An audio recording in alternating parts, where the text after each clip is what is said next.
Bom, arrumei aqui. Então, vamos passar para essa outra.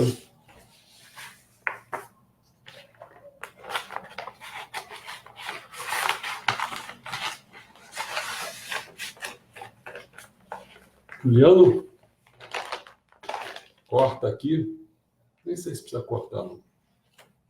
Vou falar sobre uma coisa que... Olha, eu vou montar o histórico por que eu estou querendo fazer isso hoje. Olha só.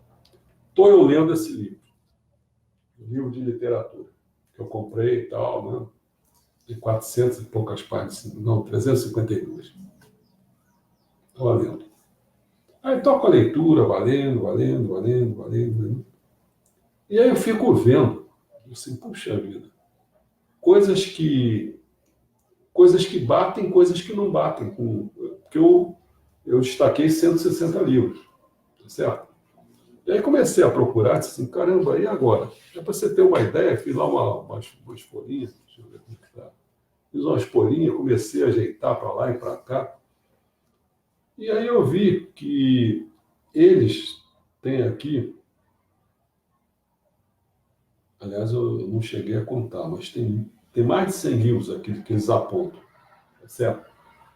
Desses mais de 100 livros que eles apontam, eu vi que tem, não chega a 30, 26, ou 29, por aí, né?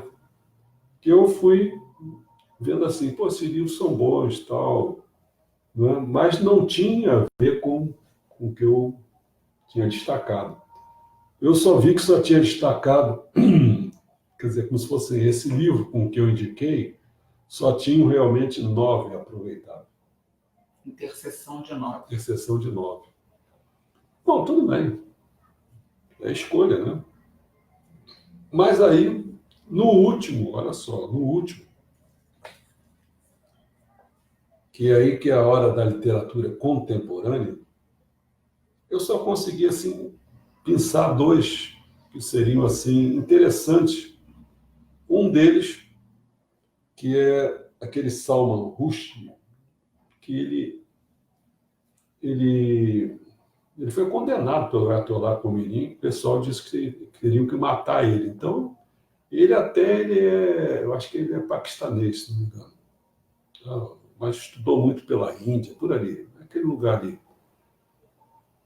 Quer dizer, ele tem as origens, mas a forma como ele falou, né, e foi entendido como uma coisa assim horrorosa para o Islã. E o Islã mandou, mata ele. Ele ficou, parece que no início ele foi para a Inglaterra, depois foi para os Estados Unidos, acho que ele está preso por aí, preso, quer dizer, entre aspas. E ele fez um outro livro, além desse, anteriormente, eu tinha feito esse livro chamado Filhos da Meia-Noite. Tá? Então, eu digo assim, é interessante esse livro, mas eu nunca me interessei pelo que ele escreveu, as coisas, entendeu? Não dei pelota, mas eu destaquei isso, né? Mas aí quando eu fui para o último, que seria que a máxima falada, eu vou primeiro ver de novo, porque quando eu disser, talvez a Ana deve lembrar, não sei. Quando ele fala só no mundo de cego as coisas serão como verdadeiramente são. Só no mundo de cego as coisas serão como verdadeiramente são. O nome desse livro é Ensaio sobre a Cegueira. E aí você, não sei se você está... Eu vejo tanto... você viu. Então tá bom. Porque às vezes eu vejo tanto filme, porque ela trabalhava naquela época, eu ficava vendo filme. É do José Saramago. Uhum. José Saramago não queria que isso aí se transformasse num filme. Quem convenceu ele foi um brasileiro. Agora estou esquecendo o nome dele. O Fernando Meirelles. Fernando Meirelles fez esse filme, foi produzido no Japão, Brasil e Canadá, hein? Teve cenas aqui, teve cena lá, entendeu? Nesses 3 lugares aí. E eu digo assim, caramba, o que que me levou? Aí eu comecei a lembrar do filme e tal, como a Ana já lembrou também, E eu vi nos escritos, que não foi aqui, eu estava vendo, estava devaneando aí, eles achavam que o livro era um filme de mistério, de suspense, entendeu? Aí eu fiquei por conta, de, pô, esse livro não é nada disso. Por que esse pessoal não enxerga o que está acontecendo, né? Bom, aí eu vou fazer vou para lá, vou para cá, para fazer esse apanhado geral para vocês. Primeiro, quem é esse José Saramago? Pode ser que tenha gente que não conheça ele. Ele nasceu em Portugal em 1922, tá? Ele faleceu em 2010. Então você vê aí que ele viveu aí uns bons anos, né? Ele era filho de pobres trabalhadores rurais sem recursos para mandá-lo à escola, recebeu treinamento como mecânico. Somente mais tarde, seu talento para a escrita levou a trabalhar como tradutor, jornalista e editor. Como homem politicamente engajado, Saramago viu seu primeiro livro, Terra de Pecado, 1947, ser mal recebido pelo regime católico conservador do Estado Novo, que proibiu sua publicação. Ressurgiu em 1966 com os poemas Possíveis e, após escrever outros romances, recebeu o Prêmio Nobel de Literatura em 1998. Então, ele foi laureado com o Prêmio Nobel de Literatura em 1998. Mudou-se para a Espanha, após um dos seus livros ser censurado pelo governo português em 1992. Lá viveu até a sua morte. Ele escreveu outras obras, Memorial do Convento, O Ano da Morte de Ricardo Reis, O Evangelho segundo Jesus Cristo, Ensaios sobre a Lucidez, não é? Então, bom, por que ele mudou para a Espanha, né? Não sei se... Eu não tenho certeza. O que eu tenho certeza é que ele casou com uma espanhola, né? E eu acho que ela era muito mais nova do que ele, né?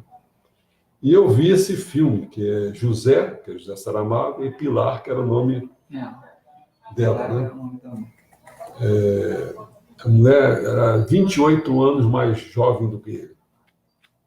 Mas eu, assim, vendo aquele filme, vi um amor tão bonito entre os dois, né? E ela também era escritora e tal. E ela traduzia, porque do Portugal traduzia para o espanhol, porque é difícil fazer tradução, principalmente uma área literária e tal. Você muda umas palavras, as coisas não pode ser assim. Então ela, como vivia com o marido, ela é que fazia a tradução, né? Bom, teve outro documentário que eu vi chamado Levantado do Chão, que era um livro que ele começou. Esse aqui leva uns 51 minutos, mais ou menos, não chega a 1 hora. Já esse filme, Ensaio sobre a Cegueira, né, são 2 horas, mais ou menos. 2 horas.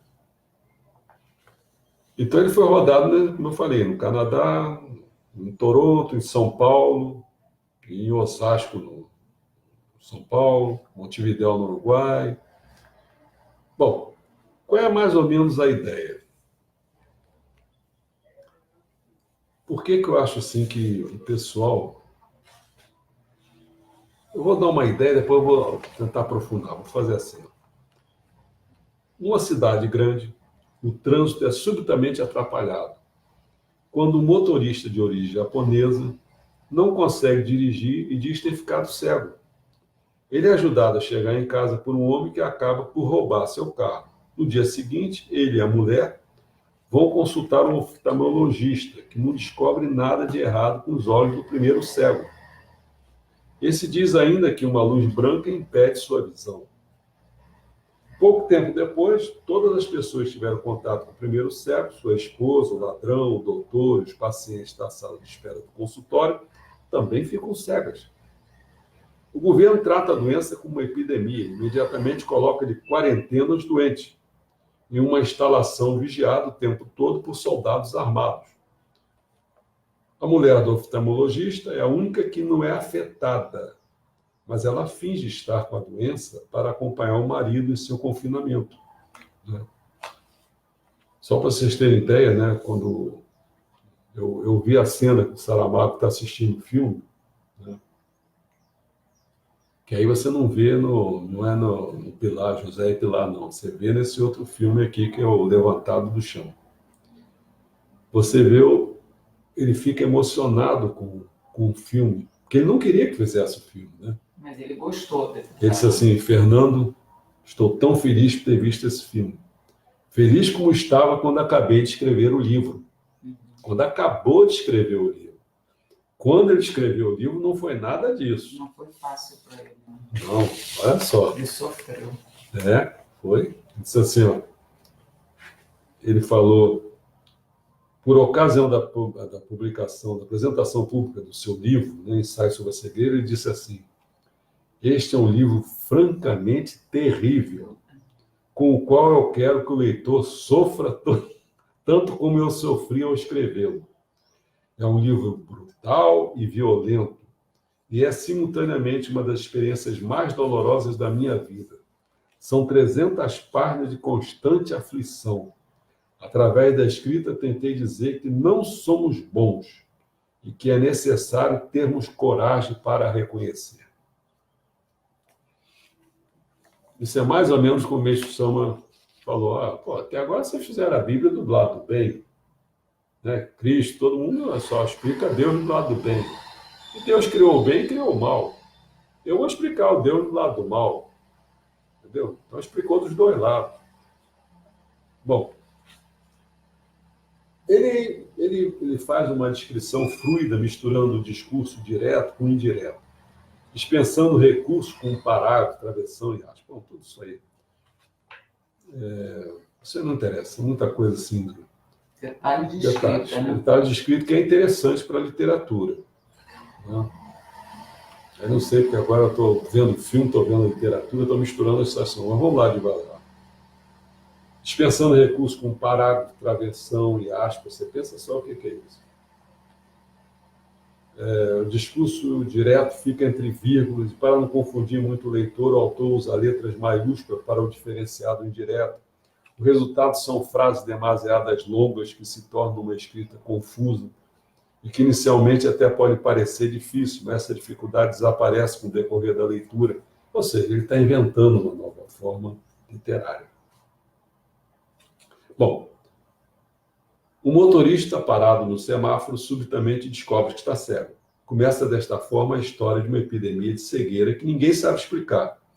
Isso transforma a cidade num caos, com pessoas isoladas e abandonadas à própria sorte. Os personagens do livro Ensaio sobre a Cegueira não possuem nomes. Apenas lhes são atribuídas características físicas superficiais, como a mulher do médico, o rapazinho estrábico, a rapariga de óculos, o cego da pistola, o cego que escreve em braille, o ladrão, os soldados, a velha do primeiro andar, o cão de lágrimas, vai por aí fora. Mas sabe o que a epidemia da cegueira é? Ela é uma crítica sobre o capitalismo. Olha, o cara não vai pensar que é suspense, que é mistério. Olha. Ele não é um livro sobre doença de origem biológica. Nem tampouco se trata de castigo divino. Num determinado tempo, inclusive porque ele é comunista, né? Ele não vai fazer isso dessa maneira. Num determinado trecho, através da mulher do médico, José Saramago mostra o que pode significar a cegueira. A mulher fala do médico, fala assim, ó, ela compreendeu que não tinha qualquer sentido, se o havia tido alguma vez, continuar com o fingimento de ser cega, porque ela fingiu para acompanhar o marido. Continuar com o fingimento de ser cego, está visto que aqui já ninguém se pode salvar. A cegueira também é isso. Viver num mundo onde se tenha acabado a esperança. Meus amigos, às vezes eu converso com as pessoas, assim, até o João Carlos está aí, que estou vendo, deu uma conversa de ontem que eu tive, isso assim, eu vejo uma coisa para longo prazo, mas também eu quero ver a curto prazo. Né? Então, se vai acontecer a curto prazo ou não. Mas eu torço, por exemplo, quando eu vejo que não tem alguns militares se movimentando que não querem a soltura do Lula. Já está bom, não sei se é verdade ou não. Entendeu? Porque é o perigo. Daqui a pouco a América Latina toda está se movimentando para voltar tudo aquilo de novo, cara. Pô, não é possível, né? Então, essa frase, para mim, tem significado profundo, olha só. É viver no mundo onde se tem acabado a esperança. O cara ficou cego. Não é por questão física, não. Teve uma coisa branca. Você já pensou? Onde que esse Supremo Tribunal Federal está jogando a gente? Se não houver uma resistência, se não houver alguma coisa diferente, ele vai fazer com que a gente perca a esperança. Uhum. Porque nós nunca tivemos ex-presidentes presos, empresários presos. Não, o pessoal As roubou, grandes, né? claro, as grandes Roubaram figuras muito. roubaram, tiraram o emprego das pessoas, tiraram os bons hospitais das pessoas, tiraram isso tudo. Esses calhordas sem vergonha, filhos da puta que são esses pessoal do ministro, estão fazendo isso com juridiquês vagabundo, entendeu? Meia tigela, tá pensando que estão... Bom, vamos continuar aqui, senão eu me perco. Quem vê e quem percebe a crueldade do capitalismo e não aceita viver nesse mundo sem esperança, já os cegos transformam-se virando uns contra os outros. Essa merda desse povo brasileiro. Acabando por mostrar as faces mais sombrias do ser humano. A cidade vai se transformando num caos de destruição humana, onde cada cego luta pela sua sobrevivência, entregando-se de tal forma ao desespero que acabam por abandonar qualquer traço de humanidade.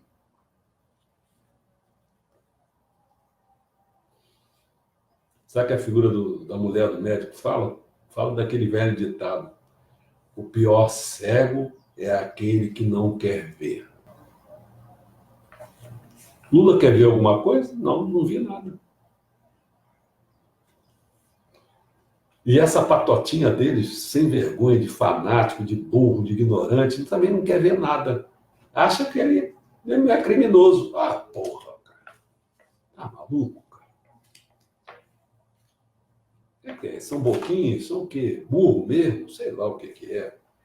Abramos os olhos. Não podemos, estamos cegos disso, médico. É uma grande verdade que diz que o pior cego foi aquele que não quis ver. Mas eu quero ver, disse a rapariga dos olhos escuros. Eu quero ver. Não será por isso que verás. A única diferença era que deixarias de ser a pior cega.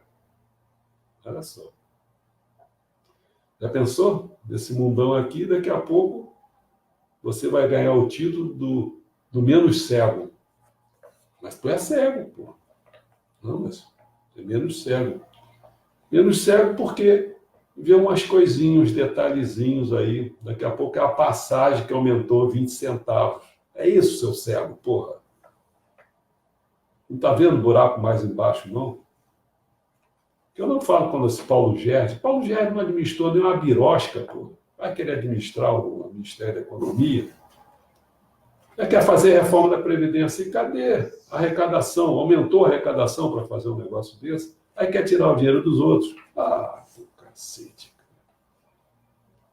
Na visão de José Saramago, o ser humano, moralmente e culturalmente, olha só, uma visão já mais pessimista. Ele acha que é selvagem, é egoísta, é dominado por apetites bárbaros,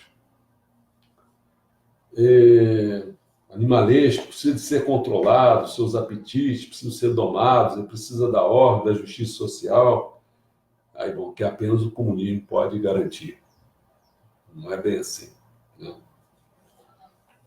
E eu acho que só para ficar assim mais ou menos próximo da meia hora, ficar em torno de uma hora, eu gostaria de destacar para vocês o seguinte,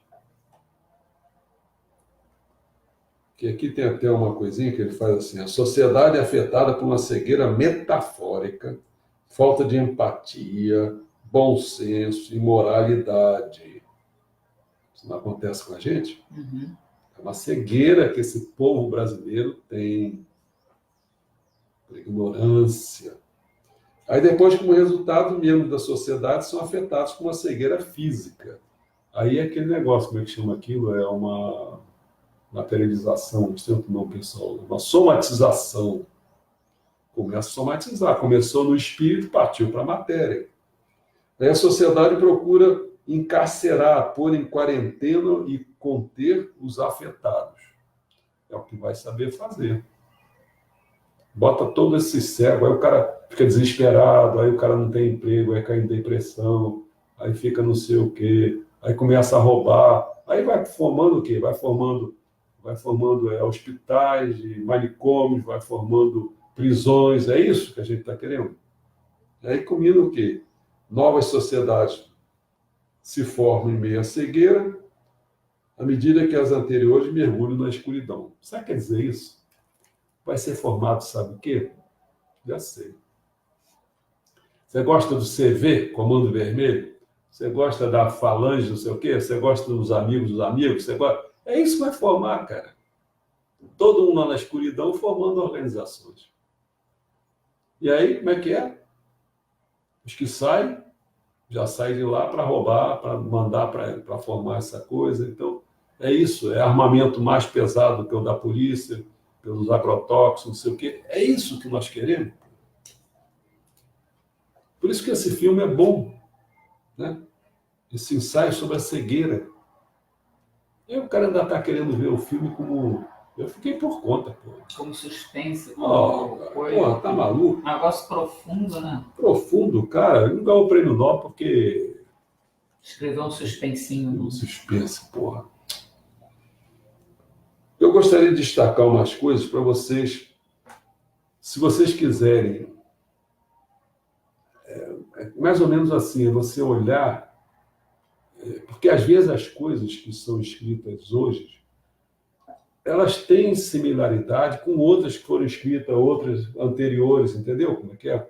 Então eu quis pegar esse contexto aqui para mostrar, olha só, não esqueça que em 1605, Dom Quixote, livro, que é o Miguel, já tem até filme também, que eu vou falar sobre o livro, acho que o filme também eu botei, tá? Miguel de Cervantes explora a incapacidade de enxergar o mundo como ele realmente é. Né? Aquele velhinho lá sentado ele não está enxergando o mundo como ele realmente é. Ele é um visionário. É um visionário. Doido. É em meio à busca delirante, empreendida por sua personagem principal, na composição da saga enfrentada pelo cavaleiro. Até brigando com o moinho de vento, né? Inventava um monte de coisa. Mas vamos lá. Em 1726, As Viagens de Gulliver, do escritor anglo-irlandês Jonathan Swift, exagera a corrupção moral e política em histórias encenadas em culturas fantásticas. Em 1945, esse todo mundo conhece, ou deveria conhecer pelo menos, que é a Revolução dos Bichos, do inglês George Orwell. Né? Porque foi ele que... traça um paralelo entre a degeneração da política na sociedade humana e animais em rebelião numa fazenda. Os animais, o que conta dos animais, do domínio de alguns sobre os outros, não sei o que tal, é mais ou menos o que acontece na sociedade nossa.